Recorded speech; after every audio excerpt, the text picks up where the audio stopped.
Welcome back to the Gen Z Speaks podcast. We have our usual co-host, That's my line. Ibrahim Ahmed. Usual co-host. I am Matt Gutierrez. Pura vida. We were in Costa Rica for 8 days. We just got back, fresh from Pura Vida. What does that mean? What does Pura Vida mean? Pura vida, to me, what it means is that's life. Like, live life, let go. This is life. It literally translates to pure life, though, right? Like, live a pure life. It's a Spanish phrase. It is. It's not Italian. It's not Italian. This guy, when we were in Costa Rica, Vida. pura vida. What sounds vida. cooler? Pura Vida. Wait, I just did it again. Yeah, you did it again, bro. What sounds cooler? Nothing more than Pura Vida. Exactly. Pura Vida. Pura vida sounds pretty badass. Like, Pura Vida. nice, strong. Pura vida. Everything in Italian just sounds like Better. cooler. Not better, just cooler. That is, I mean, inherently. Is that better? It's better. Is being cool better? Yes. Let's have an argument. Let's have a discussion. Define cool. No, okay, stop. No. So Costa Rica, for Yeah. those of you who don't know, is a country in Central America. It's a country in Central America. You're looking at me like, who doesn't know Costa Rica? Bro, I'm here to tell you. I just feel People like do not know what Costa Rica is. you're mansplaining. You're fucking man. I'm mansplaining You're to a man. mansplaining. I'm mansplaining to a The fellow man. audience. You're mansplaining to the Are you audience. assuming we have a female audience? Because let me tell you, rest assured, no female is listening to this. Really? If you are, thank you. Have No, you listened? Have you looked at the stats? Actually, it's very Male dominated? it's very male dominant. My God, those. It's like 80% men, 20%. Well, mansplaining isn't cool. Just to let you. I it's not agree. cool. It's not cool. We should not do You're it. gonna be condescending. You should not be condescending. Don't condescend our audience. I will be condescending towards you though, all day, every day. But not our audience. Not our audience. Never our audience. I love the audience. By the way, Costa Rica is a country in Central America. Condescending again, mansplainer. It's We got a mansplainer. by the way, Cancel him. you didn't know this, but we talked about it briefly. Yeah. Costa Rica means the rich coast. Literally translates to the rich coast. And guess who we have to thank for that? The man. Christopher Columbus. Oh. Gotcha. Christopher Columbus Yeah. was sailing around as he always did, and he saw a bunch of native people in a land wearing jewelry, and he was like, oh, rich people. I'm going to name it the Rich Coast. And so Costa Rica, that's how they got their name, and they stuck with it for 500 years. Yeah, I did not know this. I thought Christopher Columbus hit the States, went back to Spain, and then called it a wrap because went back to Florida and called it a wrap. Florida? Yeah, he hit Florida. Oh. Yeah, he hit Florida. That's what I thought. But then you mentioned this. It's and I was like, 1502. He went to Costa Rica, man. 1502. 1502. That's right. Wow, what a man. He came to America in 1492. 10 years later, he was in Costa Rica. Say what you want about Christopher Columbus, but that's what you call a man, bro. Not knowing where you're going, but going into the abyss in hopes that you will hit land somewhere. Columbus had a lot of faults. A lot of faults. A lot of faults, but one of his strengths was being a man. the ability To be to go on, expeditions where he had no idea where he was going. In fact, he thought he was going in a very different place. He thought this was India. Yeah. It's not India. Not? It's United States of Hey, America. I call Native Americans Indians still. Don't do that. I don't please. do that. Yeah. I don't do that. I call them Native Americans because They are they natives. deserve to be They're natives to this land. called Native Americans. They're not Indians. They're not Indians. I'm technically. They don't even look like an Indian. Actually, I'm not an Indian. Actually, you're very Indian. You don't look like you at all. Actually, I'm half Indian as well. About North Indian. You're like 40% North Indian. I know this because you were showing me I am your genetic Sorry. results. North Indian. I'm actually, yes. Yeah, I'm there you partly North Indian. I am. But Paki, hold on a second. North Indian. Don't say Paki. I'm Pakistani. I am Pakistani. Pakistan and India used to be one country called India. Really? In case you didn't know. I want to mansplain you entire geography of the world. Well, speaking of Let's start with the first man, Adam. No. Adam, But Costa Rica, it's a very beautiful place. Pura vida is Yeah. their national phrase. You know- Everybody says pura vida. I actually thought. I mean, you mentioned this. It's rich coast. I thought it was tasty coast. No. Yeah, Rico, right, is tasty, but I didn't realize Rica is Rica rich. Yep. Yeah, and no, after you said that, it makes sense because the town name, even town names like La Fortuna, the fortune. I remember the Spaniards were looking for El Dorado, right, the city of gold, Mhm. and so thinking about it now, obviously they're hitting South America, searching for that city. They thought there was a city of gold, and so calling La Fortuna the fortune land, right? What Interesting. What made us want to go to Costa Rica? Dude, I don't know actually. I don't know why specifically Costa Rica, but we've been talking about it for about a year and a half, right? And then last year we're gonna do it. We were supposed to go, but everybody said it was going to rain. It was exactly the same time of year. I'm glad we went this year. At the time we did, Yeah. because everything worked out perfectly. We wouldn't have gone to Toronto probably. I probably wouldn't have gone to Toronto. We already last booked year. our tickets in advance, remember? Oh, we already booked, it? yeah. Oh, Yeah. so we would have. This time of the year, we were in Canada, driving through the east coast of Canada. But Costa Rica, we started our trip in San Jose, the capital. Mhm. We land there after a red eye. Yeah. We go to our hotel, Hotel Barcelo. Barcelo in San Jose. Beautiful hotel. The only hotel in my broke life that I've been to that has a steam room. Yeah. The only hotel ever. A steam room and a sauna. It was reasonably affordable too. It was. $120 a night, $130 something like Yeah, for 3 people. Now for 1 person, that No, would yeah, have been expensive. that. Yeah. No, but $40 a night basically per person. Not bad. So we spent a day in San Jose. Oh, wait, real quick. What? While at Hotel Barcelo, we got the best view probably of San Jose. Like Right. this perfect skyline view. Yeah. One thing I will say about San Jose that's amazing is they have like the perfect combination. I've never seen this in my life, but they have like a perfect combination of rainforest incorporated in the city, right? Like it was just green, even though it's I mean, there's sky rises, right? But there's green rainforest everywhere, incorporated within the sky rises. It's a very beautiful country. It's beautiful. Yeah, So the first day, San Jose, we sleep there. yeah. We wake up. The next day, we're in La Fortuna.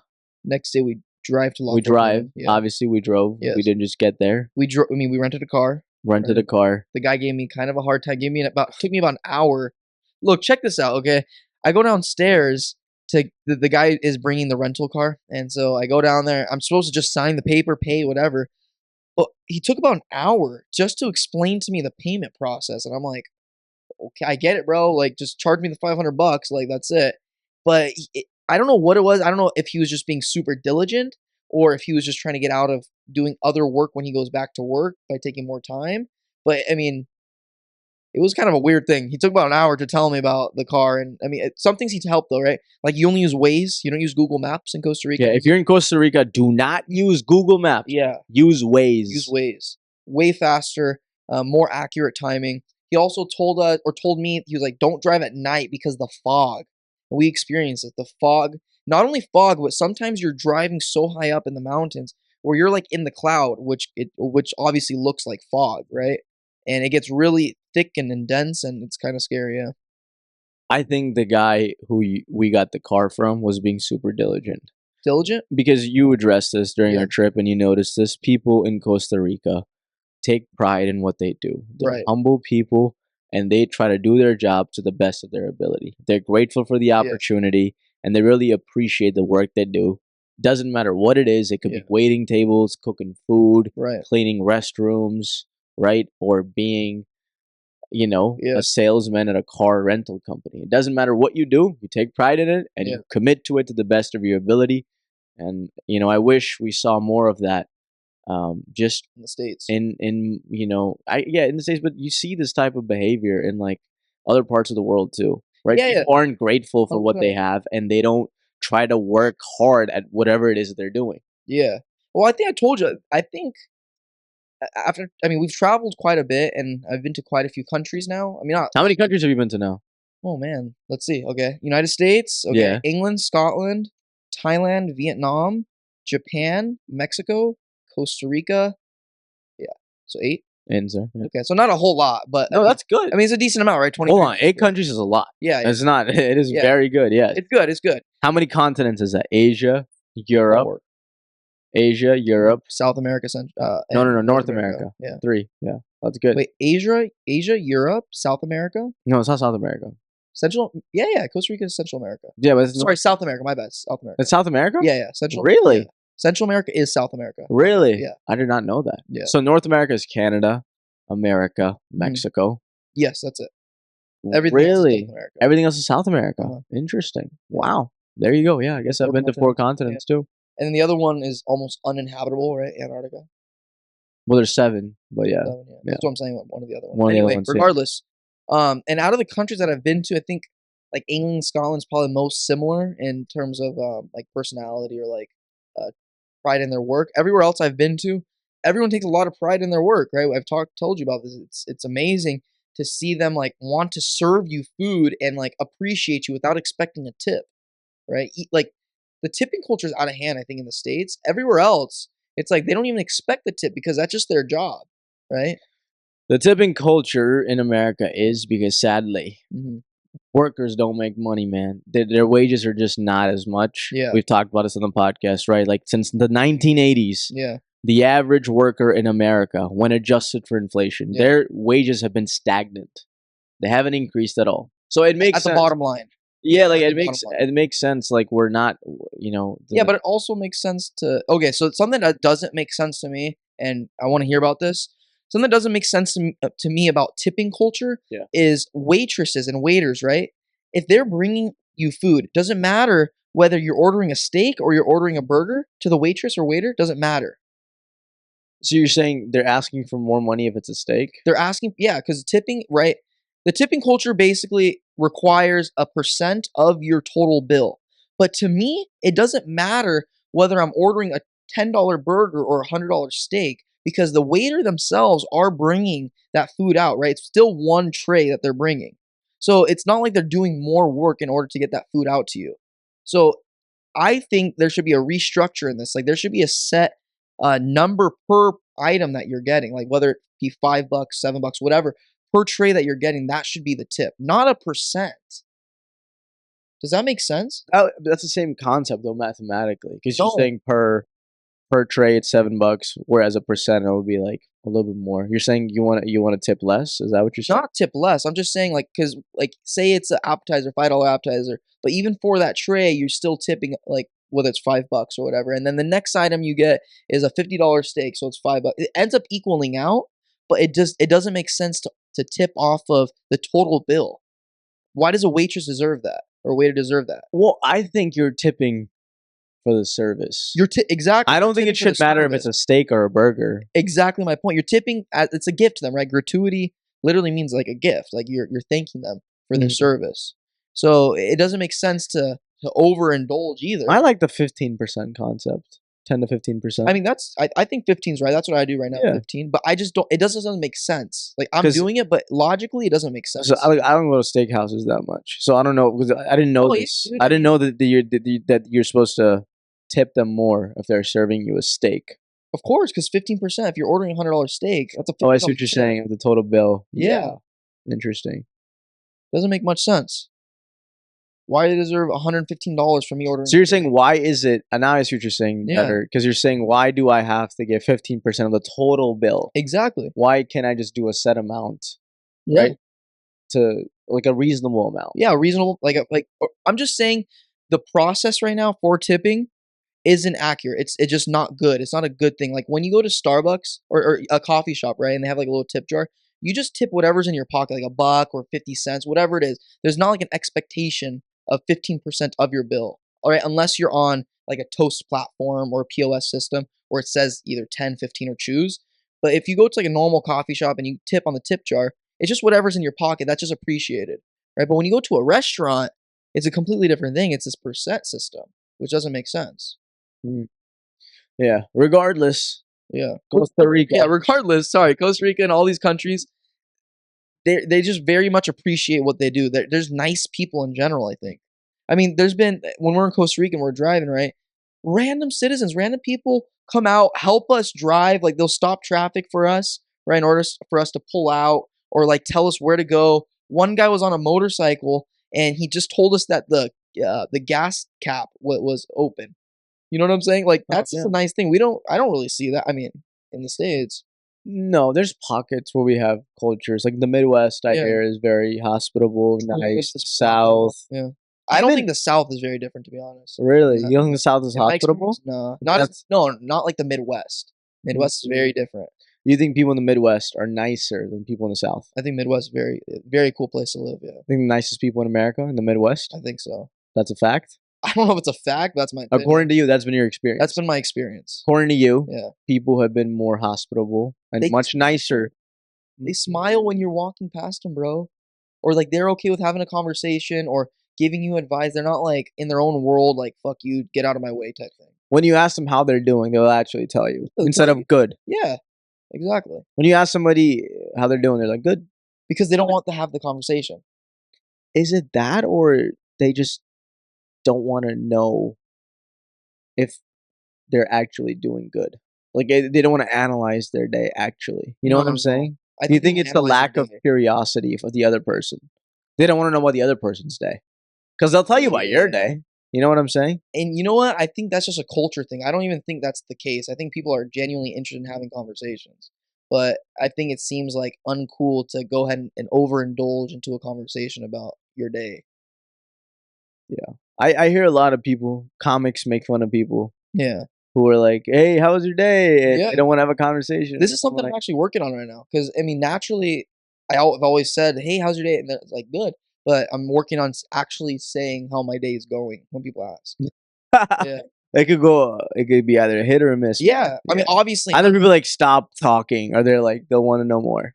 I'm also not like an over explainer. I'm not gonna over explain my day. Like if fucking I don't know something bad happened at the warehouse, you know what I'm saying? I'm not gonna over explain, but my thing is if you're gonna ask the other person how their day is going and your response is gonna be good, why even ask that yeah, question? why yeah. Just don't just be like, hi, Yeah. let's get to it.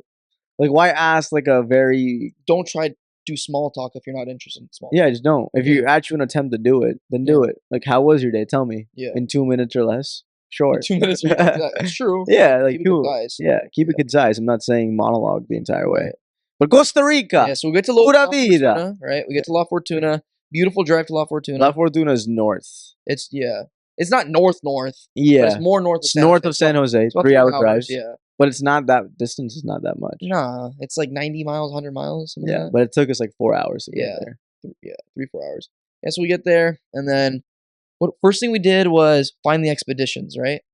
Yep. Yeah. There's a lot of things to do in Costa Rica. A lot of things to do in La Fortuna specifically. La Fortuna, you could do canyoning. Yeah. You could go whitewater rafting, zip lining, right? sloth viewing, going and watching sloths live their life. A lot of sloths in Costa Rica. Yeah, a lot of howler monkeys. Fun fact about Costa Rica: it has 500,000 different types of species. 500,000? Yes. Well, you told me that they have more species than any other country in this world. They're the most Costa Rica is the most biodiverse country in the world. Yeah, that's ridiculous. It has 5% of the total global population of species. For such a small country, honestly, I thought it was going to be like Brazil, like the Amazon or something like that. It's Costa Rica, man. It's a very small country. Only 4 million people live in Costa Rica. 4 to 4.5 million. Probably 4 to 5. No. The guy said 6 million. Is it 6 million? Yeah. It's a small country. Our Uber driver told us. Yeah, small country. Yeah, 4 to 6 million people, and they have. That's a pretty drastic difference. You're talking about a third of the country. Yeah, but you know what I mean. Like in the grand scheme of things, it's a small. Comparatively, it's a very small country. But saying 4 to 6, that you're docking 1/3 of the country. Okay, buddy. It's a small country. Costa Rica. Interestingly enough, Costa Rica also has universal health care. Obviously, it's a small country, so it makes it easier for them. But everybody in Costa Rica has universal health care. That's good, man. That's probably why they're so happy, because health isn't an issue. Yeah. The cool thing about La Fortuna, the town you were describing above, is it has an active volcano called Arenal. And we got an Airbnb right by the lake and by the volcano. So we had a view of an active volcano in a lake. It was very beautiful, calming, peaceful. How did it make you feel? It was a beautiful area. It's about 15 miles from La Fortuna itself, 30 minutes. But man, it's a calm area. Not a whole lot of people. There's some nice restaurant. We ate at a beautiful restaurant overlooking the lake, but our view alone was overlooking the lake and the volcano. We were talking about this. The volcano. So one of the guys that we met there, he told us a history about the volcano, and the volcano erupted in like the 40s or 50s, right?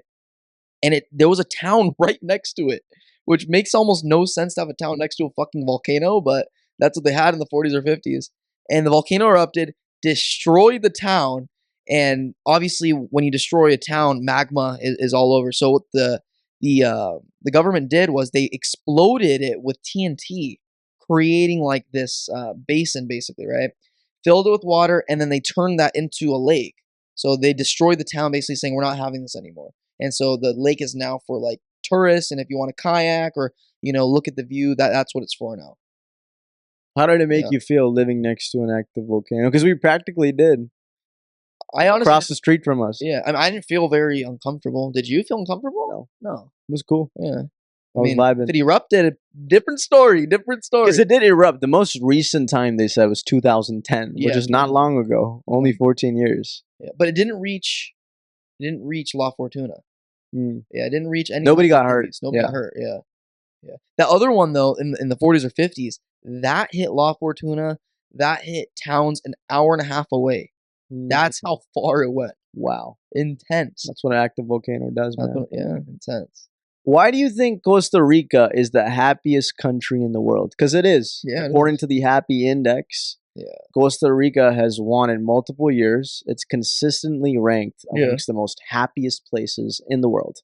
Why is that? Why Costa Rica, a small country in Central America? I don't know that answer. I just know the people are very laid back. I think it boils down to like culture. Their culture is very laid back. They kind of live day to day. They don't make a whole lot of money, these people, right? But they're still happy. Like they're good with what they do. Like they take pride in their work, so they feel like their life is meaningful, right? Their work is meaningful. Go to their family. I think it boils down to the culture. I agree. Yeah. It's the mindset that the people have there, right? Like pura vida, like we said in the beginning of the podcast. They really live by that phrase, right? One of the few countries I've been to that actually live by something that they really preach, their slogan. Yeah. Like literally. That's all by the way, they say it obsessively. Every single thing. Pura vida, pura vida, pura vida. This tripped me out. When you say gracias, like saying thank you, instead of saying like de nada, no problema, or whatever, they say pura vida. They say pura vida. Like what? They scam you for money, they go pura vida. You tell them your partner ghosted you. Pura vida. I hear you, amigo, but pura vida. I love that about them, man, because they're saying regardless of what happens, it's a pure life, which pura vida means. Pure life, simple life. Yeah. And so it is a good teaching lesson, man, when you travel. Yeah. Because you have your ups and downs, right, when you're traveling. Right. But if you just remember pura vida for everything, bingo. And you feel safe there, huh? When we're driving, did you feel like uneasy at all? Like when we're over there? Like with the people or anything? I felt very safe, man. Yeah. I felt very safe. And crime is not that big of an issue in Costa Rica. It is, huh? It's one of the safest places in Central America for the most part. Yeah. Like we said, the happiest country in the world. And the life expectancy in Costa Rica is 80, bro. Yeah, that's insane. That's something, man. That's one of the highest countries with a life expectancy. 80 years old. Just goes to show, if your culture is centered around gratitude and happiness, people will live longer lives. Well, we met somebody, right? And they told us that it was a 118-year-old person, 117-year-old person living in Tamarindo or near the beach. Yep. Who was it? It was like we started our trip in Costa Rica in San Jose. We went north to La Fortuna. Then we went to the west coast. Yeah. Which is called not the Caribbean side, Pacific side. Tamarindo, Flamingo. Yeah. Tamarindo is on the west side of Costa Rica. And we went to a shop actually owned by Canadians from Montreal who left Canada because they were pissed at Justin Trudeau, bro. How crazy is that? They literally left because of Trudeau. They said that blackface was too much for them. They were like brown face. No, they said blackface. Oh, we did blackface too, I think. We did blackface. That was original, bro. Yes. That was my 90s. They said it was too much for them. And they didn't know how to react to it, and so they were like, "We can't have a president that does blackface." That's not the reason why they immigrated, but that's not the truth at all. That's not the truth. Made that up. They didn't say no, but they did say they just didn't like Justin Trudeau. They didn't like. They were sick and tired of the policies, and then they moved. And now they live. They're like older couple. They're in their 60s, I believe. Yeah. And now they live in Costa Rica, owning a nice little ice cream shop in Tamarindo, the west coast of Costa Rica. Beautiful, great ice cream. It was very good. It was very good, man. We ate some, and you decided to go back. The ice cream fiend you are. Of course. Get something else. Talking to those Canadians, they were talking to me about politics. Me and Janish briefly. Who? The Canadians. Which Canadians? The Canadians that own this ice cream. Oh, the ice cream shop. And it's interesting to see they were great people, Yeah. amazing people, friendly people. Yeah. But we're talking about politics, and they mentioned some things, and it was clear to me Yeah. that they believe in a lot of conspiracy theories. Right. And it was just like interesting to see, like in Yeah. every corner of the world, It's conspiracy. there's Yeah. people that believe in like wild conspiracy theories. Right. It doesn't matter like how good of a person you are. Like, you know what I'm saying? Like, people often think of people who believe in conspiracy theories as like these terrible people. No, normal humans. They're like good people, normal Right, humans right. who just happen to consume a lot of disinformation Yeah. and believe in wild stuff.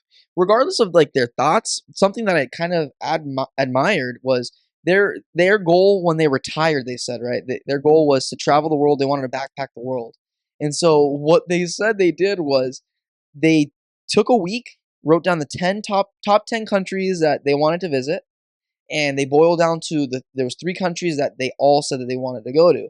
Okay, it was Thailand, Costa Rica, and then one other country I'm not remembering. Right, and they decided to go to Costa Rica first, and they said they never left. They went to Costa Rica and they never left. And then 2 years down the line, they're like, we have to do something here. Like we can't just sit around on the beach all day. So they started this gourmet franchise. They started the franchise? No. But They they just got a bought it. franchise. Yeah. Yeah, they got a franchise. Yeah. Costa Rica is, like I said before, a very happy country. Yeah. And I say it often, but like I've traveled quite a bit as well. Yeah. And it's one of the few countries that I've been to where it didn't seem like people were just constantly on the go. Constantly on the go. Because if you Yeah. go to these big cities, even in San Jose, it didn't really feel like people were like Never. on the grind. Norman. Well, but we'll talk about him later. Okay. We'll bring him up later. Okay. We met an interesting guy in Costa Rica. We'll bring him later. Go, But go, go, go. I don't know. I just appreciated that about Costa Rica. Yeah. I think like something that somebody told me. I don't know if you remember. It was when we were rappelling off a waterfall. The guy was like, "Just go with the flow. Just go with the Oh, flow." And I was like, "Whoa, that's like something very deep to say." As I So jump off the waterfall. we went canyoning, right? And what canyoning is, it's you basically rappel down a waterfall in a canyon, okay? And so we've never done this before. That's kind of why we did it, because we've never done it.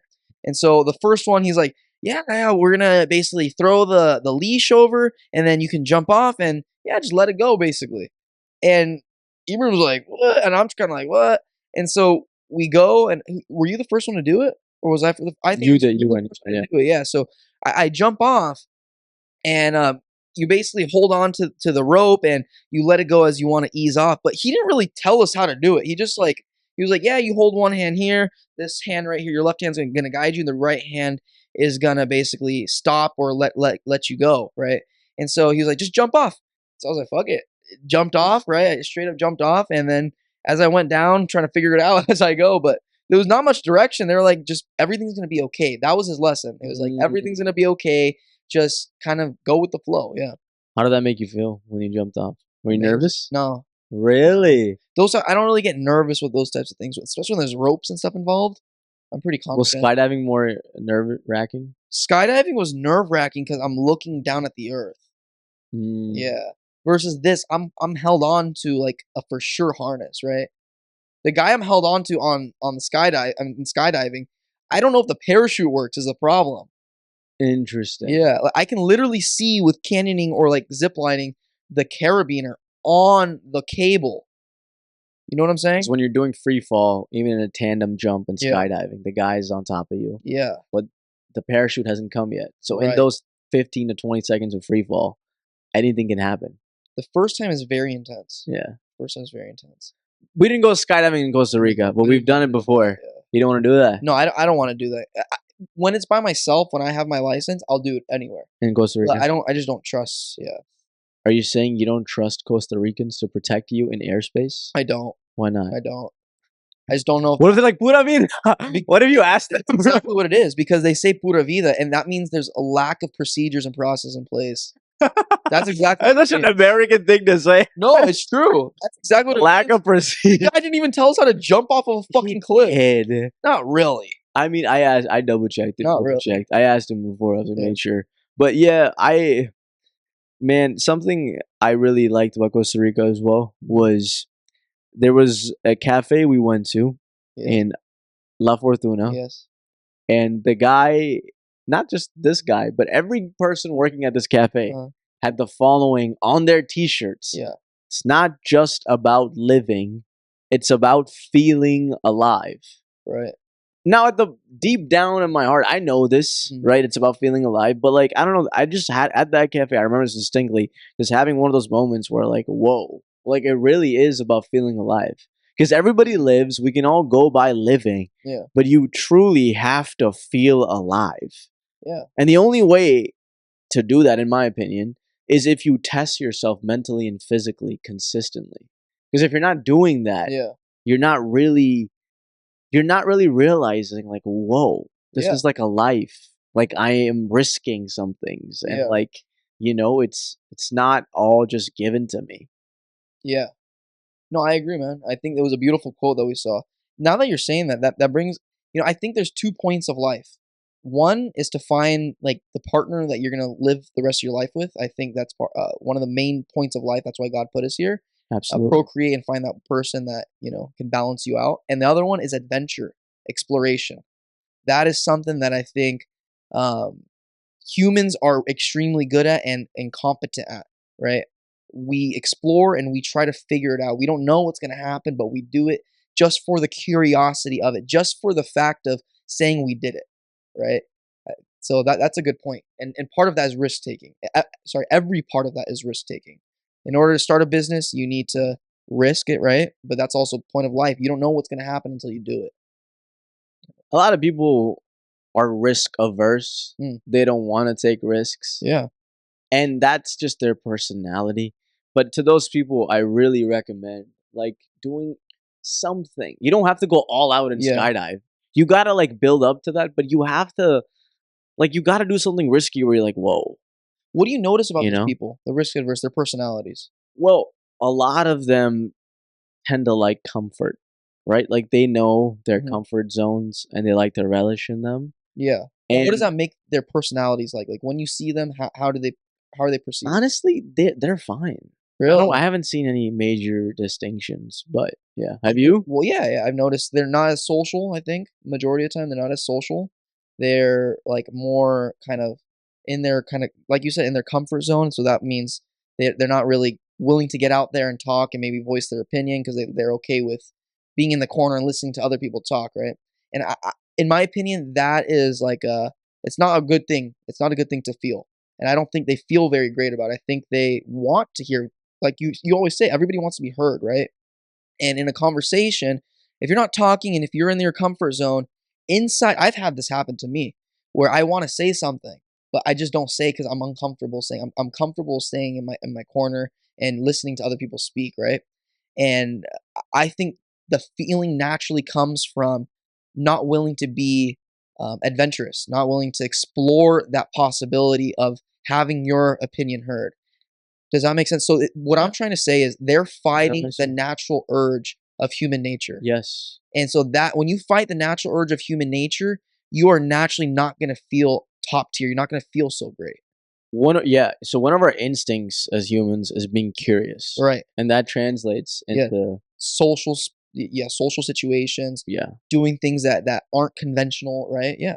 like be socially curious, be physically curious, be Mhm. mentally curious. Yeah. And once you're curious, you'll want to adventure the world in some sort of way. Yeah, yeah. I think all of us have that instinctually, but for some reason, because of our circumstances, maybe because of the people Mhm. around us, because of our family or Sure. whatnot, Yeah.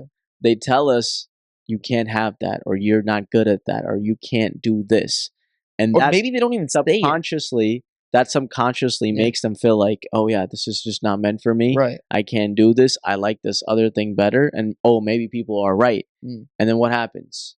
Your the risky part of your human nature slowly dwindles, and the rest of your instincts take over, Right. which are fear, Yeah. right? Fear is That's the biggest fear. one. Yeah. Yeah. And I think, I don't even know if they say it some of the times, parents and stuff. They might even say you're not good at this. It's just maybe sometimes you see your parents in a comfortable state, right? They're risk averse and they've taken the easy route. They have a house and it seems nice and all this, right?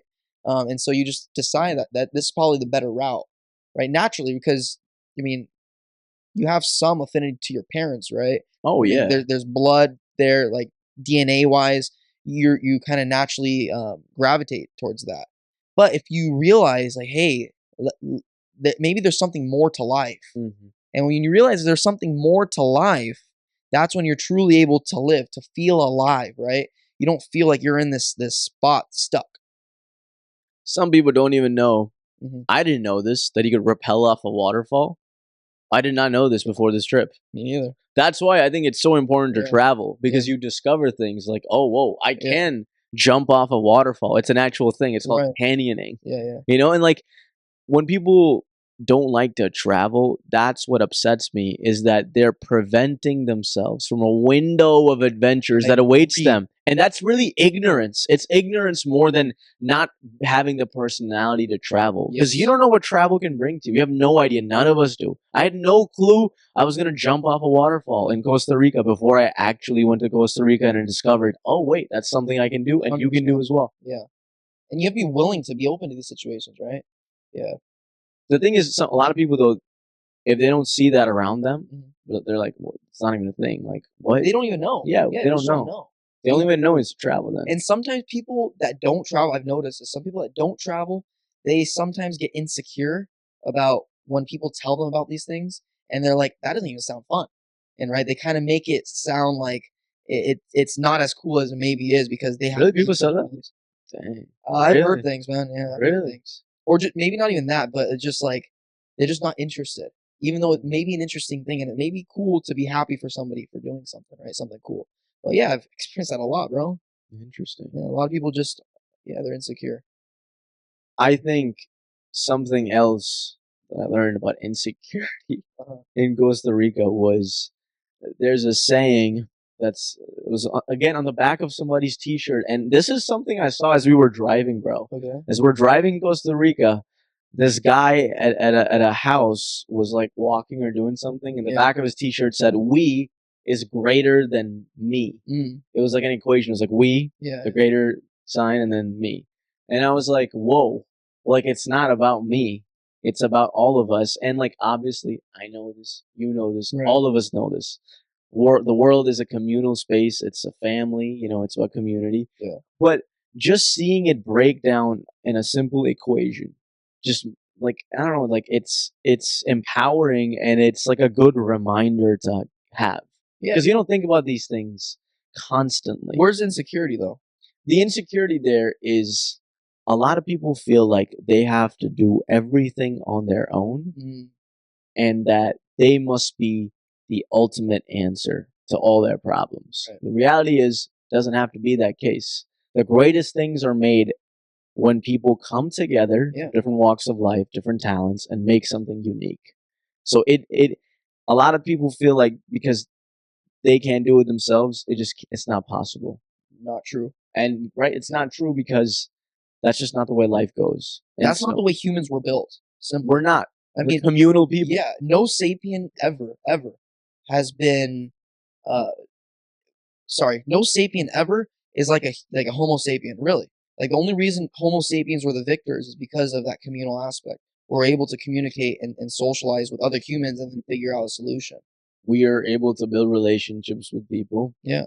that test our potential, Right.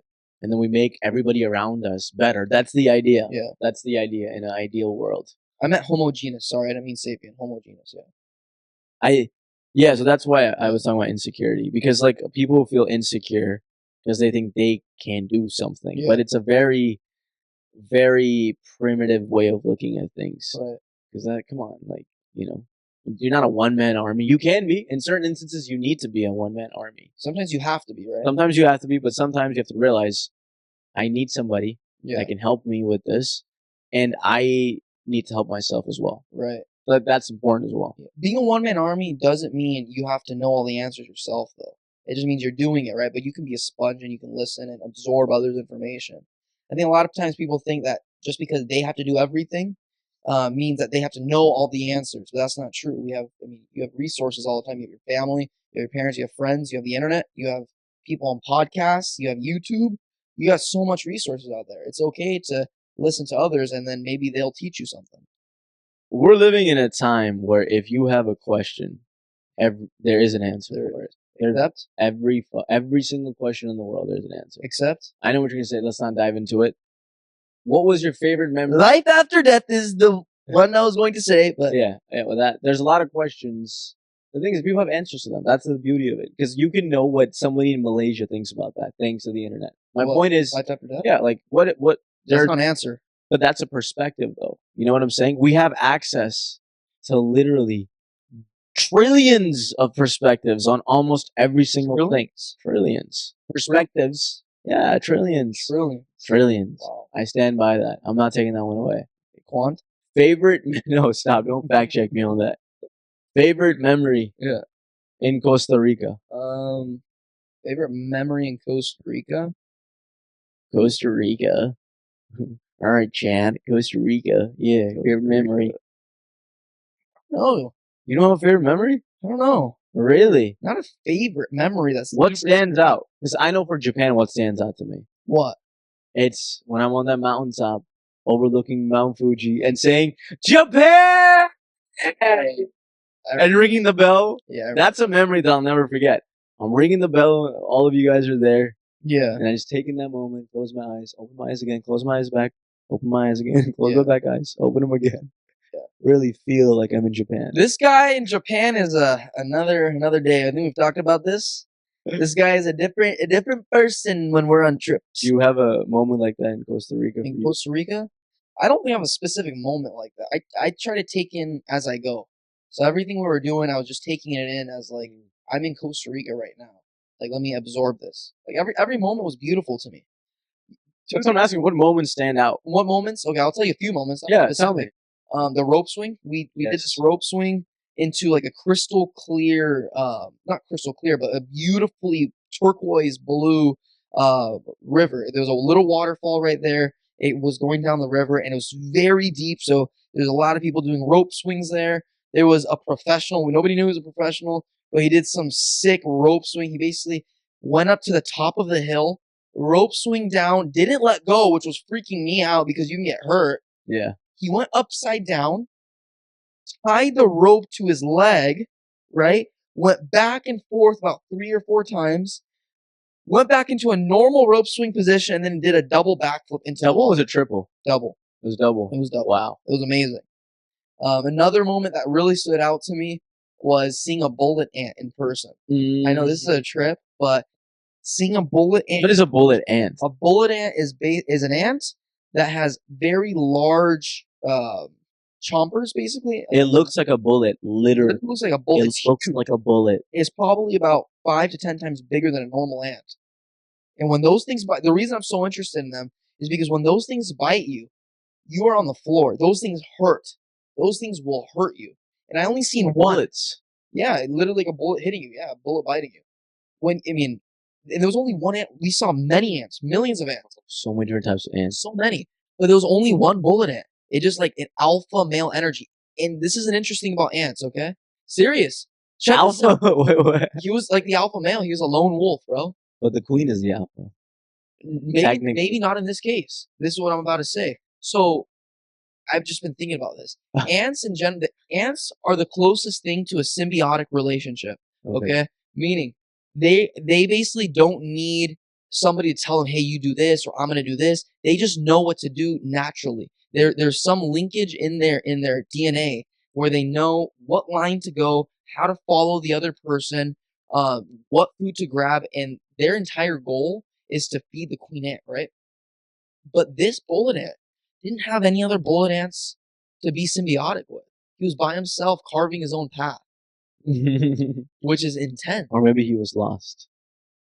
Ants rarely get lost. Ants rarely get lost. Because they are on a specific... So basically, every time an ant walks, when they're building a line, like a trail, basically, it's called a trail, they're dropping basically a scent or something like that, so the other ants follow. That's what creates their relationship. That's a symbiotic relationship. That's part of it. Wow. But this guy, he was on his own. Insane.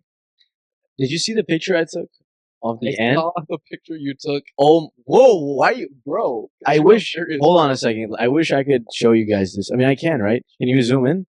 Let me see if I can pull up this picture. For those listening in, I'm sorry, but you have to go on YouTube and see this. Instagram post? Dude, I took a picture of an ant overlooking like the most beautiful hills, Yeah. green top It was like a hills. canyon of. Just look at this ant, bro. I just think I don't know, man. Like That's multiple bugs. That's not just that's two. That's two ants no. or bug, That's a whatever. fly up there. Fly and then Let's show them real quick. Check it out. Check it out. can they see? Russ? Yeah. Right. What is that? Am I So- wrong? Is it a bug or an ant? So check it. It's an ant. It's two ants, right? One, two, and then that right there is like a fly up top. Hold on a second. So there's two ants in this picture. That's what it looks like to me. I think it's one ant and a fly on top of it. It's one ant. One ant and a fly. Yeah, on top of it. Or it could be two ants carrying the body. That's the face of the ant. No, that's the butt. Really? Yeah. Where's what I'm saying. Oh. Yeah. Regardless, bro. My point is, hold on a second. I don't know anything about ants. All I know about ants with this guy in Costa Rica. But one thing I will say, just looking at the different type of species in Costa Rica, it is so biodiverse, just made me reinforce there has to be a God. Yeah. There's no way any of this is possible without a God. There's just no way. How is everything so precise to the exact centimeter, maybe even less, to the exact atom, atom, bro? Yeah.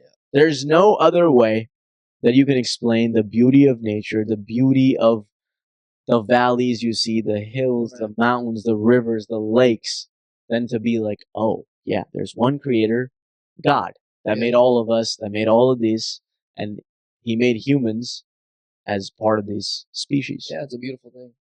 It doesn't make sense how everything's so perfect. It just doesn't. God, Yeah. that's the answer. That's the answer. One thing though, the rope swing, bro, that's a memory I won't forget. That one? Because the rope swing, by the way, what he's describing, it looks so easy. Yeah. When you see these kids, like 10-year-olds, jumping off the rope. Well, one little girl's 4. She was 4? Yeah, that little one. Did you ask her how old she was? Bro, look at her. You can tell by. Nah, bro, I can't tell how old a baby is. Really? No, I- 4, bro. She was more than 4. No, she was like 4, you can barely talk properly. No, that's not true. 4 at 4 years of age, you cannot. You can have a conversation. You can have a conversation, but like, it's. Did you hear the question she was asking her dad? What? What happens if I jump off of this? I think she was 6. Regardless, when you saw these little kids jumping, they made it look easy. Mhm. I got on the rope, and I was scared, bro. Like Yeah. I was like, whoa. There's like 1,000 different ways this could go wrong. Yeah. And then, like, naturally, when you do these things, your body is like, whoa.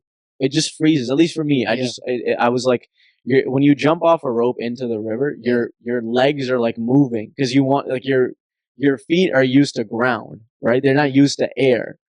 And as I was jumping into the water, like it's not this. I don't know. I feel like I realize it's underwater, but like you just have to let go, man. And like in life and in anything, but in Costa Rica, I really learned this. And it sounds corny, but like to really be good at anything, you have to let go. You must go all in. With people, if you don't get along with somebody and they're toxic to you in your life, you have to learn to let go of people as well. I'm not saying family members because you can never let go of family members. You shouldn't, in my opinion. If they're blood, you should give it your best. I understand there's some boundaries there, but in general, in life, it's important to just let go and go with the flow. Like that guy in Costa Rica told us, just go with the flow. Yeah, I agree. Letting go is definitely. I don't know if I learned that in Costa Rica though, but I don't know the whole metaphor of jumping into the river, right? I felt like it's fitting. It just makes it's something clicks. I don't know, like for me, a lot of things I know, like subconsciously, but something has to click for me. And a lot of things clicked for me in Costa Rica through the lens of nature when I saw. That's interesting. Yeah, like it just clicked. I'm like, oh yeah, let go, because duh. Because if I don't let go of the rope swing, I'll swing back and I'll hit the rocks. Right. If I don't let go, I'm gonna fall in the water incorrectly and it's gonna mess my face up. Yeah. If I don't let go, I might like injure myself. Yeah. Right? If you don't let go, and the thing is, this is the reality of life. If you don't let go, it's gonna injure you, bro, mentally. No, you're right. Physically, though. When you're, especially physical activities, you just have to commit. If you commit, it's going to go through. It just will. But it's that fear that keeps you from committing, right? Like like when doing a backflip, for example. If you don't commit to the turn, you're not going to do a backflip. You're just not going to turn. That's what I'm saying. People, we know these things physically, right? You have to do it. But we should treat that in our real lives mentally with decisions because you can't see a decision, right? Yeah. It's in your mind. You're thinking of it, Yeah. but you must treat of it like you're jumping off a rope into the river. In my opinion, Yeah, yeah. let go and commit fully. Like commit, go all in. That's the number one. That's the number one reason people are successful in life because they're able to make decisions and they're able to commit to decisions. It doesn't matter if the thing is when you're a decision maker and you're a strong decision maker. It doesn't matter if the decision is right or wrong because if it's wrong, you can make another decision to turn that around quickly. But if you don't make a decision and you just kind of let it sit, that's when things get fumbled up because other people start butting in, other people start making decisions, or shit just happens, right? And that's what really messes people up. Yeah, that's just yeah for sure. Decision. You have to be decisive. Yeah, You have to be decisive. It's so hard to be decisive. it's very difficult. It's But so hard. honestly, it really, bro, being You know, decisive. you're right. Yeah. It isn't a difficult thing in itself, right? It's just trying to fight that something is that there is a wrong decision. That's what it is. You're trying to fight that there's a wrong decision. But what people fail to realize, audience, is it doesn't matter if there's a wrong decision because you don't know. It doesn't matter because you don't know. You will find out. Even that right decision that you think I'm 99% sure this is going to go through. Honestly, you're probably wrong. It's probably not 99% accurate. You know what I'm saying? You're only going to find out once you make that decision and once things start unfolding. Yeah, I would have to say I agree with you in that. I learned this in Costa Rica. I learned everything I know about life in Costa Rica. That was my intro to life 101. Costa Rica, pura vida. No, but the analogy of the rope swing, right? Yeah. It is simple. You get on the rope, you swing, Let keep go. your body straight, let go into the river. Yep. Straight. Easy. Literally, it's easy. Yeah. But what happens when you actually get up there? Your mind is like, whoa, what if you lose the rope? What if your hand sweats? Oh my God. What if my legs, I don't know, cramp up or something? Like what? Your body just trembles. These things? Some things I did think of how it could go wrong because I saw a guy You did. before me Yeah. and he was not doing it the right way, bro. I got scared. I was like, whoa. Huh? It's the height thing. It's a That's what freaks people out. fear of heights. A fear of heights. What? Yeah, but that too. But also, we think of all the things that could go wrong. That's what I'm saying. We're so smart, right? We're constantly doubting. We're thinking. We're overthinking. But the thing is to not overthink. Just there you go. Laser in. Yeah. You're gonna get on the rope. You're gonna swing, and swing with force, and then just drop in. Yeah. The thing is, I messed up because, bro, when the first time I did it, I didn't want to let go, bro. Yeah. I did not want to let go of the rope. And I swear to you, bro, after I did that, I was so mad because I was like, I noticed, bro, because I'm doing that in my real life. I'm holding on to stuff that I was like, just go into the water, bro. Yeah. Just do it. I don't know. It was a beautiful thing that a revelating experience. Bro, honestly, this may sound like I'm BSing, but truly, the more I think of that analogy, I'm like, wow, that is a very good life lesson. It's so important. It's important to know. It's simple, but it's important to know. 100%. So if you have a lot of problems in life, go to Costa Rica, go to that, jump off a rope, and don't lose balance because you might not come back home alive. Salta rope swing. That's what it's called? La Salta. So that's in La Fortuna area. It's a bit out, yeah. Another thing I want to mention about Costa Rica is it sounds like it's this beautiful country. It's not very cheap, to be honest. It's prices for tourists. For tourists. Food-wise, it's pretty much like LA, right? I would say it's about the same. Hotels aren't crazy. It's not crazy bad. It's decent, but it isn't cheap, basically, is what I'm trying to say. Because they know they've honed into where tourists go, basically, right? But if you have a car, or if you're even walking, just walk 1 or 2 streets away from the tourist area. La Fortuna is a beautiful little city, right? It's a beautiful little town. But if you go 1 or 2 streets away, you're going to see favelas. You're going to see impoverished areas that are little homes built by sheet metal, right? They're built by tarps. There are literally strings. People are still stringing clothes to dry.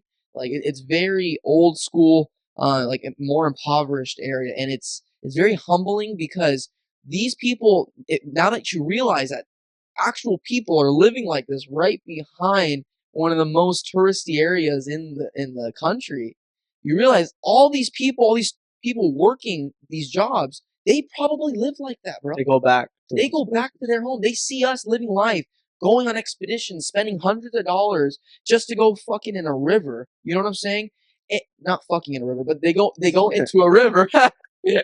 They go into a river just to have fun, Yeah. right? And they go home to their little tarps, basically, right? Their little homes, and they're still happy. They still come to work happy. They still talk to us like we're still humans. They're not like insecure or jealous of us. Does that make sense? They were happy. Yeah. They were content. They didn't care. They saw the riches and they were like, Yeah. I'm comfortable in my Yeah. place. I make a good living. I make an honest living. Yeah. And pura vida. That's what matters the most to them. Yeah. I think Costa Rica has poverty, but they have done a good job comparatively to Central America. True. Which doesn't mean It's good. all the problems are solved. Yeah. But they have Universal medical healthcare. care for everybody. And Costa Rica does not have a national army. They don't have a military. They don't have a military. Costa Rica does not have a military. The only country in the world, as far as I know, that does not have a military. Really? Yeah, Does Sweden have a military? I believe so. What? Yeah, Sweden has a military. What do you mean? It's a country in your. I know it's part of the EU, bro. Yeah. But it doesn't mean it has like a. No, Sweden has a military. Okay. But Costa Rica is one of the only countries, as far as I know, that does not have a military. They have a public force. They call it the public force. Like the police, or Kind of, yeah. and they're not afraid of anybody invading. Well, I don't know, man. Do you have any ideas? I definitely have a few ideas. Trust me on that one. Trust me. It's actually a trip now that you say that, because Costa Rica is literally a country that connects South America to North America. There's no countries to the left or the right. It is just the country that connects it, right? Like Panama, kind of. Like to the south is Panama. Yeah. That's a valuable asset. Guatemala. That's a valuable asset. Hey, man, it has no military. And nobody's decided to take it over. Well, the thing is, they probably have, treaties and stuff with diplomatic treaties. Maybe. So, but, if I was a power-hungry ruler that was looking for something that I can get out of... No one invade the happiest country in the world. Possibly would. I possibly would, Mr. Kim Imagine Jong-un. World War III starts in Costa Rica, the happiest place in the world. Kim Jong-un, I got something for you. Don't do it. Kim, If don't you're do looking it. for some extra money, Kim, go back to listen to I will Katy take Perry. 20%.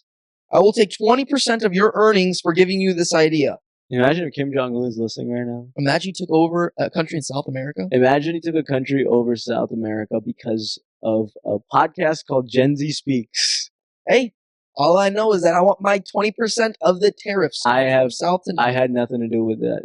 It will kill innocent Mr. people. Matt Gutierrez wants his cut. I don't want. I want my cut. I want my cut. If you ever do that, Kim, don't attribute that to me. Kim, if you know how to speak English, call me. No military, bro. I know, that's insane. They're the happiest place in the world. Insane. That's a super lucrative area if they knew how to monetize it correctly. They do. No cartel even. No cartel has gone into Costa Rica and said, I'm coming in. I don't know, man. Don't give them ideas. Stop, bro. What are you trying to do, man? You're trying to ruin the only happiest place. This guy, bro. Stop. You tourist. Stop. You American. Oh, speaking of cartel, check this one out. Do you know who El Mayo is? El Mayo? El Mayo. The sauce? Mayo sauce? No, bro. Mayo? Sorry, El Mayo is the head guy of the biggest cartel in the world. What is that? Sinaloa cartel. Chapo's old cartel. El Mayo is in charge and just got captured by the U.S. government and supposedly in Texas. Wow. No, wow. This is insane news, bro. That is insane. This just happened? This just happened on Thursday. So what's going to happen now? We'll see. Is there a vacancy for a new Mexico cartel? my dad's really into the cartel and mafia. Whoa. He's in it or into it. Interested in it. He's very interested in it. And this morning he was actually... It's okay, you can let me know. We can have a protector, a guardian. No, I'm just kidding. Whoa. Just kidding. He's very interested. So he was watching some stuff this morning, and actually the Mexican government is denying what the U.S. government is saying. So the Mexican government has said...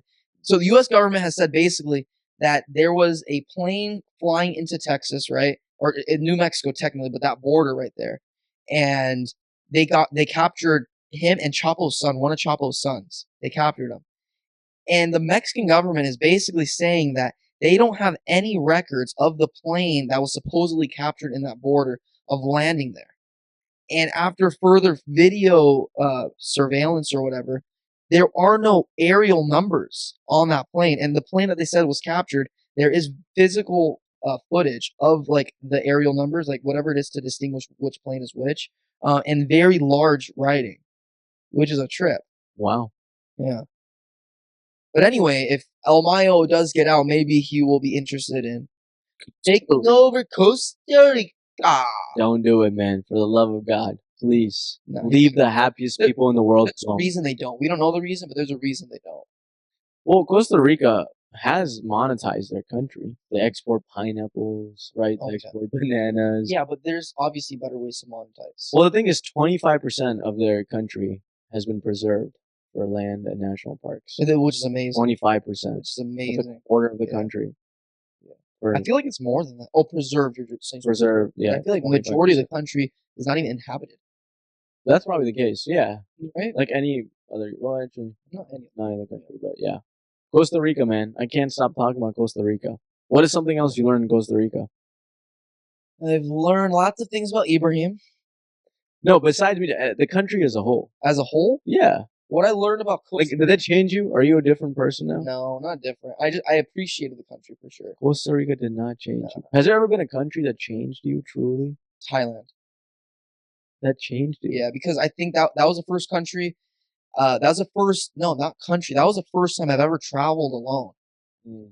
And I traveled to a country literally 180 degrees across the world, right? Not only that, it's a third world country run by a dictator, okay? Very, very impoverished area. And it just taught me and I was there for a month. So I really got to like seep into the culture, I feel like. And it just I think that was my culture shock moment that, I'm extremely fortunate for what I have in this world.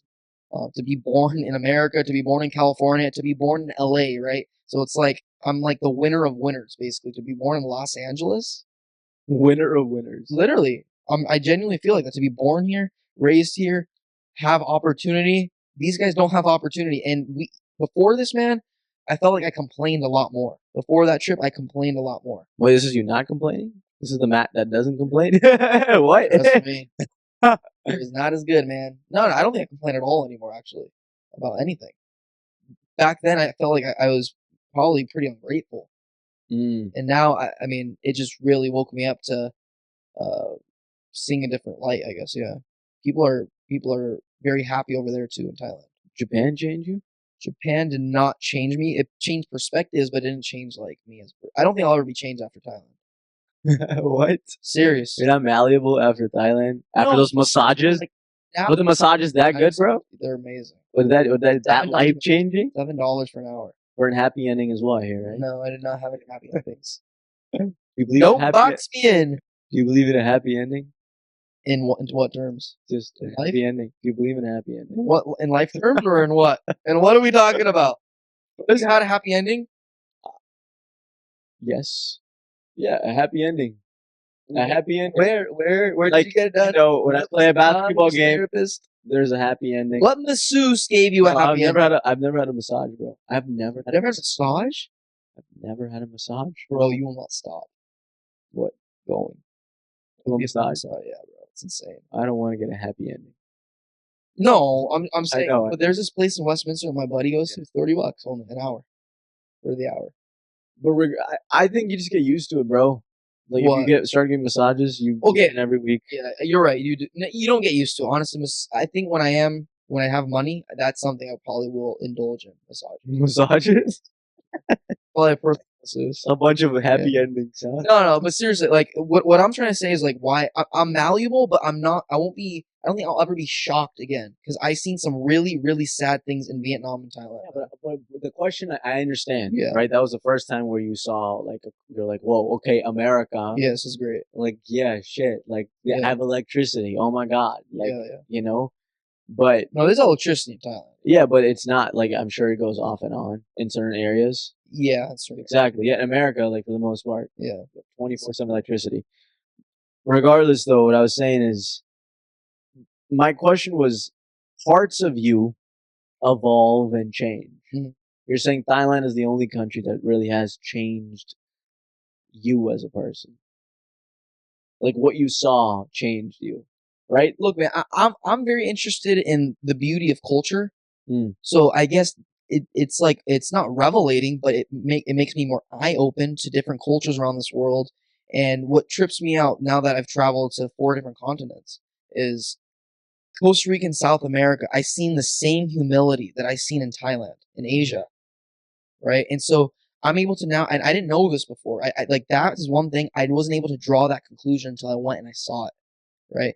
There you go. Humility is a very it's unique, right? It's a unique thing that we don't really see a whole lot of in modern world, Mm. in my opinion. In my opinion, and In maybe the West, you're saying? in the modern world in jet, I guess, yeah, in the West, I guess, yeah. I don't think we see a whole lot of it. Some people, I think you know what, man?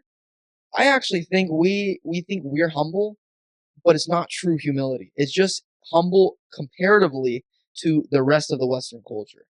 Does that make sense? But when you go to these Eastern countries or like underdeveloped nations and you see these are truly humble people because they genuinely don't have what we have. So that's humble beginnings. You know what I'm saying? But that's like bottom humility. I think Yeah. there's humble people everywhere. But you're right. I have seen this. People are more grateful in places There you go. that are underdeveloped. Yeah. Even in Pakistan, I remember this. People were grateful. When I traveled in Pakistan, when I went to towns, Yeah. villages, I went to Swat. Swat Yeah. is a northern area in Pakistan. And I'll never forget this smile on people's faces. They were grateful for fishing, Mm. for having, Yeah, man. jobs that people in the West just don't have. Right.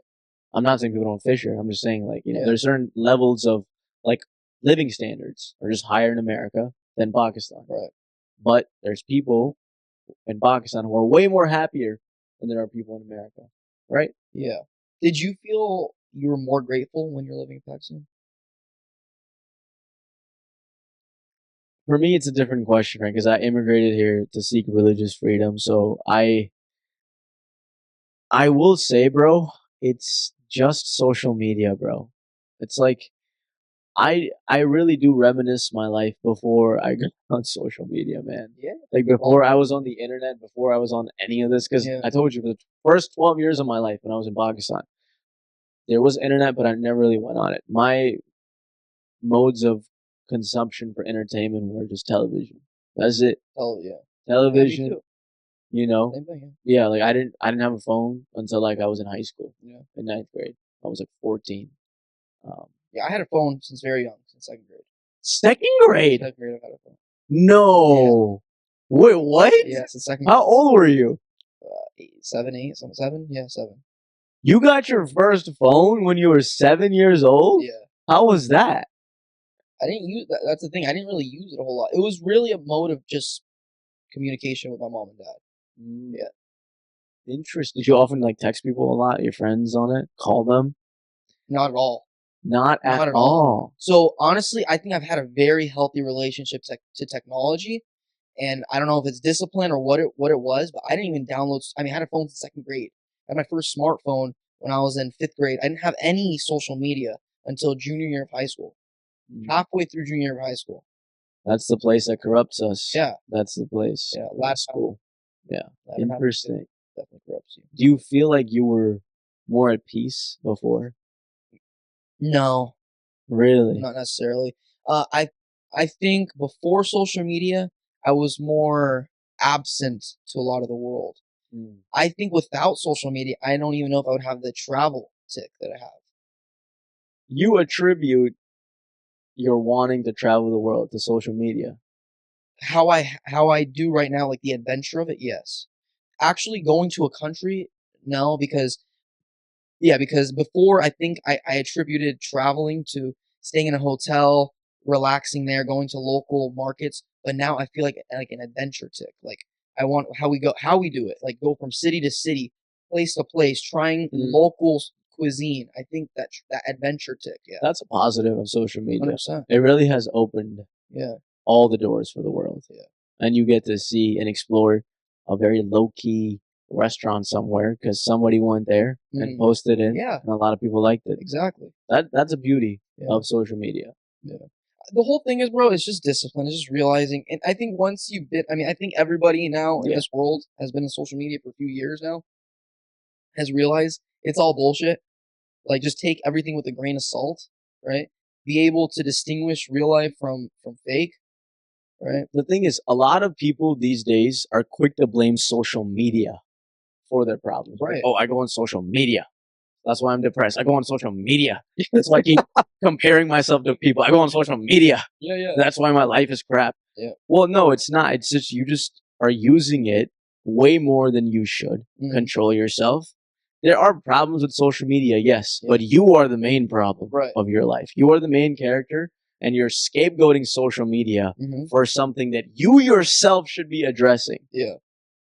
So really reflect on what you're doing. It's you. Fix your life. It's you. It's you. It's you. It's not that guy on Instagram telling you to get better coats or better watches. It's you. And even when they do tell you that, you feel depressed. Why? Because you're insecure in yourself. You're insecure in who you are. If you want the coats and you want the money for yourself, get a better job, work harder, start a company, do something. Do something is my point, right? If you feel naturally, the people that are like, they're kind of depressed because they see other people doing stuff. They're insecure with their life, right? But this, like you said, it's a scapegoat, social media, right? So when they get depressed with their life, they go ahead and they funnel back to social media rather than doing something about it. Yeah. Like, you can use it as a motivator. Oh, right? yeah. I think I've used things as motivators, seeing young guys make something of themselves.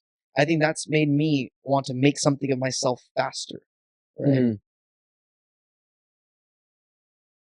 What do you think? It's the longest pause our podcast has had, I think. I know, that was a long pause, like 4 seconds.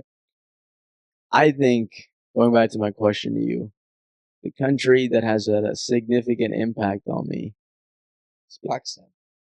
Well, yeah, I was born and raised there. No, obviously America too, but traveling wise, recently it's been Japan, and Costa Rica. Those are those 2 recent trips, actually. So I guess this year, I think something else is going on. Japan and Costa Rica. No, what with you? With me, a lot of things are happening to me, man. Like I'm in a very weird position in my life. I think this year is a very pivotal year in your life. Yes, it is. I that was last year for me. 23, bro, will go down as one of the most confusing years of my life. Confusing. Why 23? Confusing? I don't. Why choose that word? I just Why did you choose that word? Confused. You're confused? I'm like in your sexuality or? Huh? Actually, how'd you know?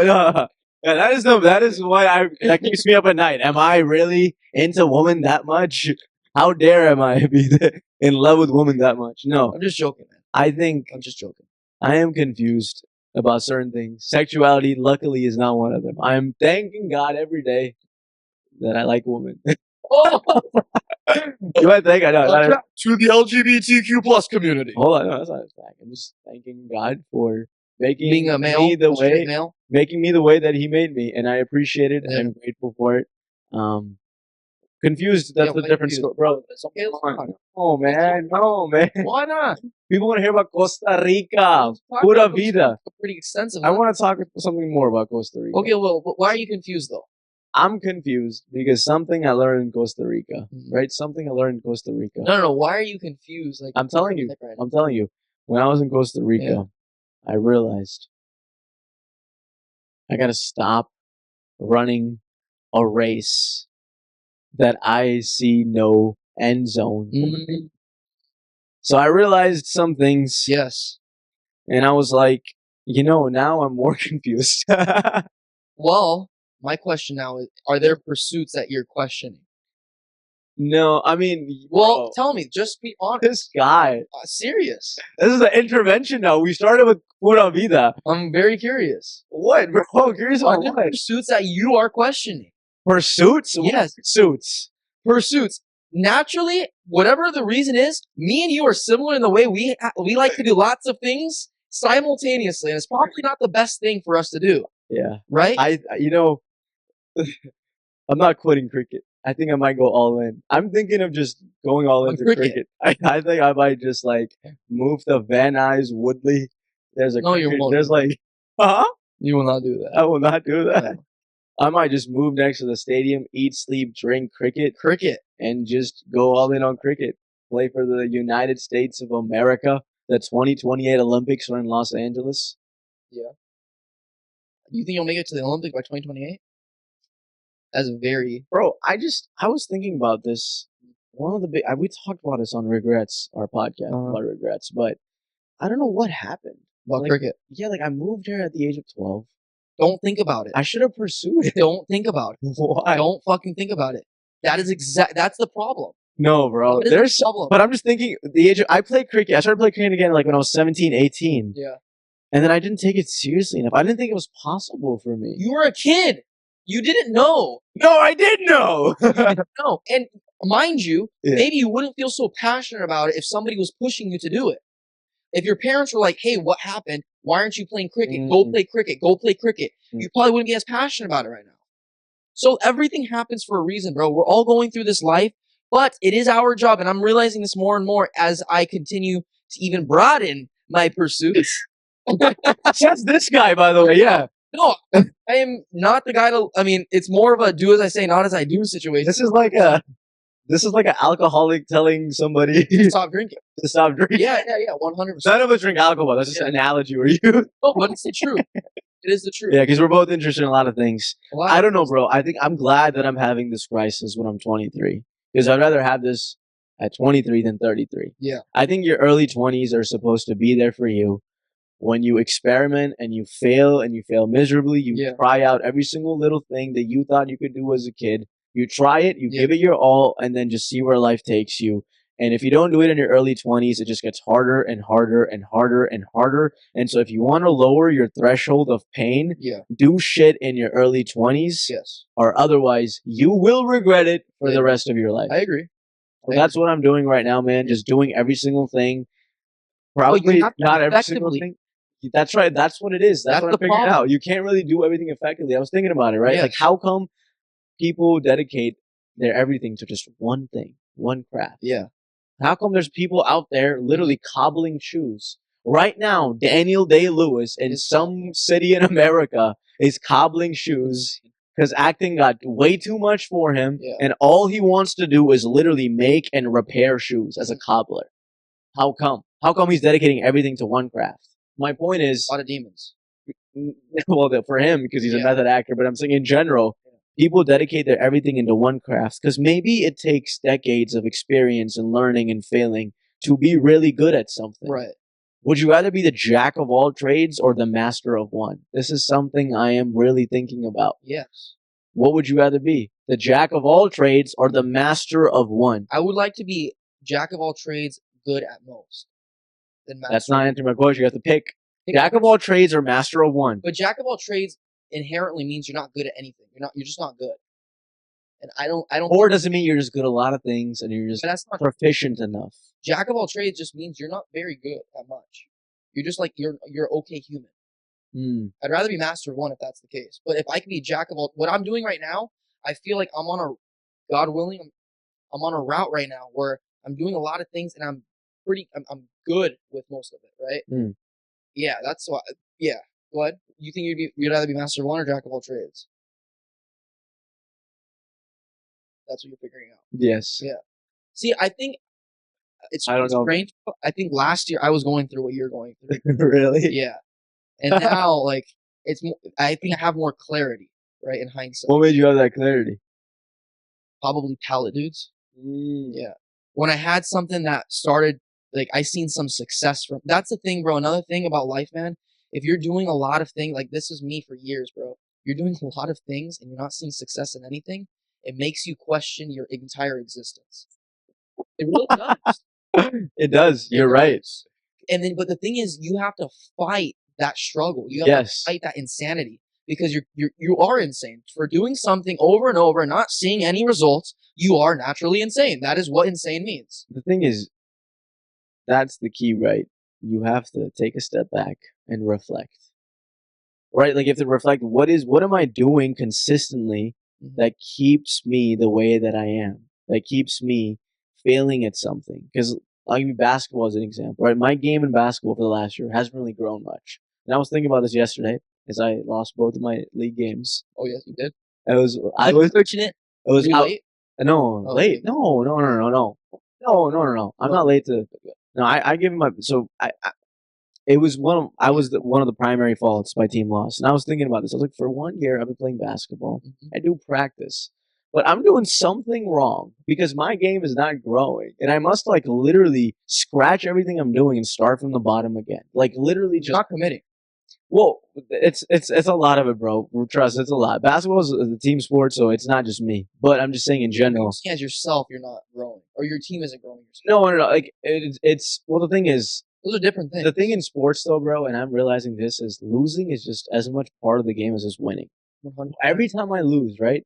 It's about this. It's like 50-50. I win one day, I lose the other day. Yeah. The times that I lose, I really start questioning everything. If I have a bad game, this is a weakness I have to deal with. Yeah. Because if I want to play like professional sports, not basketball, I can't play basketball, but cricket, I have to realize you have to be comfortable losing. If you can't be comfortable losing, it's going to be very hard. Yeah. And like, stand-ups taught you that problem. Stand-up, yeah. But that's the thing is, it's getting comfortable at losing in different things that kind of catches up to you. That's the thing. You get can't. numb, bro. The losing aspect. Yeah, I'm okay with it. Yeah, I don't know. It's tricky. I'm figuring it out. But for basketball, yeah, like it is. I have to figure something out. Obviously, commitment is one of it. I'm not giving it enough time, and that's what I'm realizing. Yeah, just you have to give it more time, more practice. Keep failing, keep failing, keep failing, keep failing, keep failing. I can fail for like 3 years more, and then like figure things out. No, I'm kidding, man. I'm not failing for 3 years more. I know, but Yeah, kind of you kind of are going to probably. For stand up, the stand-up, thing is for stand up though. The thing is, stand up is different though. It's not failing because the thing is, every single time you get up on that stage, you get better. You know what I'm saying? So it's not hard to define. Anything it is in life, you get better. You miss. I miss a sale. I'm getting better. I learned from that, right? But it's So that's the thing. Is it failing though? It is. I mean, okay. I guess if you want to. That's what I'm saying. Yeah, like phrasing. Yeah, it's like you're just learning. Just phrasing it different. Yes, I agree. There's no such thing as failing. I feel like as long as you're learning something from it. I actually think you do fail if you don't learn anything from that experience. Yes, that's failing. Because you can go life, you'll obviously get some things and you won't get some things. Right. But when you don't get something, as long as you learn something from it and you saw what you did wrong to not get that thing, that's not a failure. That's a learning experience. It's a learning experience. And by the way, this is not me saying this, but Kevin Hart said this, and Imran Khan, the former Prime Minister of Pakistan, said this. It's only a failure truly if you quit. If you quit, 100%. If you quit, game over. 100%. You lost. Yes. If you don't quit, game's still on. Do you have any hobbies right now? Would you say basketball is a hobby? Yeah, basketball's a hobby. I don't treat it. I'm not like. Is there any other hobbies that you have? Right now? Is cricket a hobby? Right now, it honestly is. It is. I'm not treating it like that's the problem. Stand-up is not a hobby, but I could definitely do more. But the thing is, that is also realizing in life you'll have hobbies. Which is okay. Yeah. But, like, when I step onto a basketball court, I don't have an emotional reaction. I'm not like, whoa, this is my calling. Right. But when I step onto a cricket ground and I see the bat and ball, I'm like, wow, this is amazing. Like, I feel an attachment to it. That is something that's true. I do feel like that. But I guess, we all have a certain amount of time in a day and a certain amount of time in a week. 24 hours in a day. Right? And what is it, 24 times 7, whatever that is in a week. I think that's more important. You have 7 days in a week, and you have a certain amount of time in 7 days. So I think what the goal, at least what works for me or has worked for me this last year, 9 months actually, is figuring out how much time each thing takes. Oh yeah. And then like for me, right now I don't have any hobbies actually, which is kind of depressing personally. Don't you golf? Not often. It's not like a hobby. Like I golf once a month. What would you quantify as a hobby? Something you do like once a week, maybe? Something like surfing was a hobby of mine. Like I used to do that 3 times a week. Whoa. Yeah. Like I don't do that anymore. I golfed every day. 5 days a week for years. That's a hobby, right? I don't have any hobbies right now. I have Paladudes. I have the podcast. And then now I'm starting a couple other ventures, right? but that's really what it is. So it's like now I figured out the two things that are I think the podcast is going to be the big breaker. Paladud is getting me by, and I think there's potential in it. But there are still time gaps in between. So now it's up to me. Hey, do I want to pursue other true interests that I think could be successful, or a hobby that just gives me momentary pleasure, right? Yeah. And I don't know if the momentary pleasure to me it's not as worth it right now. I'd rather invest my additional time into something else. Um, Yeah. There's 24 hours in a day. yeah. All of us know this, but we don't really realize the importance of every single hour. If you sleep for 8 hours, Yeah. that gives you 16 hours a day. What are you doing with those 16 hours? You know, you eat. Let's say you spend an hour eating every day. That's actually a lot of time. I usually take like 40 minutes.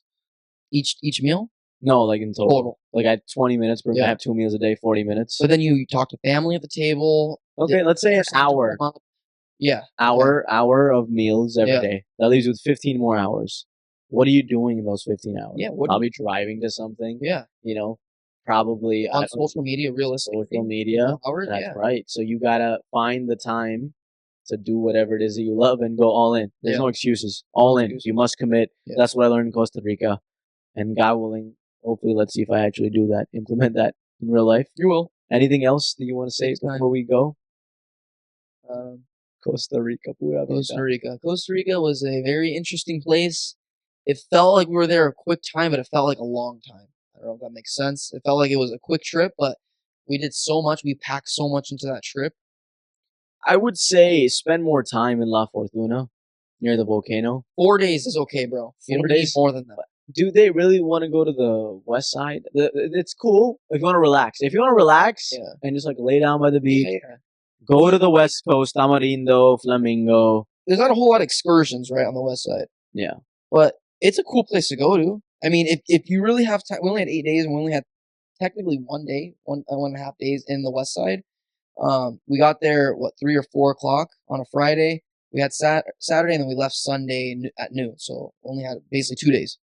And what I think is if you do go to the west side, maybe allocate more days to go and drive down the coastal line and check out other beaches in different towns. We didn't get the opportunity to do that. We saw 3 or 4 beaches. Before we go, I want to say one thing. A lot of people always say Yeah. when they see, when they see us travel, I Yeah. hear this like, "Oh, it's so expensive to travel. How are you guys affording all these trips?" Right? I'm sure Yes. you've heard that. Yes. The thing is, with traveling, like anything, you save up money Yes. and then you be smart with your money. Yes. For example, Costa Rica, right? It didn't cost us thousands of dollars. No. It wasn't like 7K, 8K. No. It was $1,300, give or take. Mine was less, approximately. but yeah. Yeah, I spent like about $1,300 in Costa Rica. That includes flights, hotels, Car rental. Airbnb, excursions, car rental, food, everything Everything. for 8 days. Yeah. And I think that's a solid deal considering the economic climate of America right now. Yeah. $1,300 for a good vacation where you learn a lot of important life lessons Yeah. and you make good memories. So it's definitely worth it. If you save up and you work hard, you should be able to afford it. Just be smart with your money, folks. The thing is, everybody spends money on how they value money. If you value money, going out to bars and drinking, that's okay. But then don't complain if you're not traveling as much. We value traveling more than going out and partying, right? That's just the fact of the matter. And even when we do travel, we don't spend tons of money. We're smart with it. Yeah. And mind you, you don't even have to spend as much as we spent on that trip. We did a lot of stuff, right? You could easily probably spend about $800 on travel on the flight, right? Mm-hmm. Car rental. You probably could have found a cheaper car rental than us. You probably could have gone to less areas, maybe 2 cities, right, rather than 3 or 4. You could have ate at cheaper places than us. Not done excursions. Just go to free places because in Costa Rica, there's a lot of free cool places to go to, right? But you could have easily spent $500 to $800 on this trip, 100%. I think that the thing when people struggle with the traveling is they don't have people to go with. I agree. They don't have people to go with. That's the biggest. I think that's Yeah. one of the biggest reasons, aside from the cost of traveling. People don't have people to travel with, and that's sad. But I would say, try to make friends. Try to find people that travel, have the same interests as you, because there's so many people who want to travel. Yeah. It's not hard to find them. But it's always better to travel with people that you grew up with, that you know, Yeah, of course. because then you have that bond, you have that connection. And the more people you travel with, the cheaper the place becomes. Yes. If we would have gone with a fourth person, Yeah. things would have been cheap, and we could have done it. Yeah, we could have done it. 2 people on each bed. Yeah. It would have been fair, actually. Yeah. we wouldn't have fight. Hostels, honestly. We wouldn't have to fight who gets the bed this Yeah. time, you know, I to think themselves. that's Yeah, wait a minute. We just argued, but yeah. We didn't really. But anyway, we could have stayed at hostels, right? $10 a night, $15 a night. Yeah. We could have done that. Yeah. We didn't need to rent a car, really. Traveling is not expensive so long as you're smart and strategic with it. Yeah. And you, yeah, it's not that bad. Hard work. It's hard work. Yeah, take hours instead of 10 minutes. Yeah. Who cares? What are you doing anyway? Scrolling on social media? Hold on, whoa. The thing is, we're ignoring something. Do you have a kid? That is not an excuse. The thing is, I understand for people our age. Yeah. We're talking to the people our age who don't have any kids and commitments. Yeah. For them, it should be easy. Even if you have a kid, you can take a kid traveling with you. Yeah, but it's harder. It's way harder. A little bit harder. No, it's a little. No. I've seen kids. I've traveled with family and kids, bro. It is insane. I feel for listen. If you're a parent, I'll give you an excuse, but still, like, you know, just leave it with your wife and go find the friends you went to with college and high school. I completely disagree. I think you should take your kid traveling. I agree. Yeah. You should, but it's a pain. It's a pain. Define the age of a kid, though. If it's like, I think any age, honestly, bro. Whoa. Yeah. You're not taking a 6-month-old. No. Okay, maybe 4+. We took Mia to Hawaii and it was fine. She was totally good the whole time. Ask your dad how that really went. What did you do? Did you wash any diapers? Did you clean anything? No, but I watched her. I was carrying her everywhere. Yeah. I'm telling you, it was not bad at all. I've been on trips with just my dad. I've been on trips with just my mom. I've been on trips with my mom and my sister, or my dad and my sister. Not much changes, to be completely honest with you. It's just an extra mouth to feed. And for a 6-month-old, an extra mouth yapping the whole time. She's 6 months. Yeah. 6 months. Yeah, but 6, you know what I'm saying. Yeah. Imagine having like 3 triplets. You would have to take all of them. Obviously, there's somebody in the Midwest that has 14 kids. Why the Midwest? Well, that's where it's coming. Utah. Yeah. Is Utah Midwest or is it more? Whatever. No, it's technically, you're right. Technically Southwest. I'm doing what Janice does. God damn. Well, the man who must not be named. The man who must not be named. All right, this was a very interesting podcast. We talked about a lot. I wanted to talk about Bryson DeChambeau and Donald Trump, but we'll save it, please. All right, man. All right. Until next time. Later. Pray for me.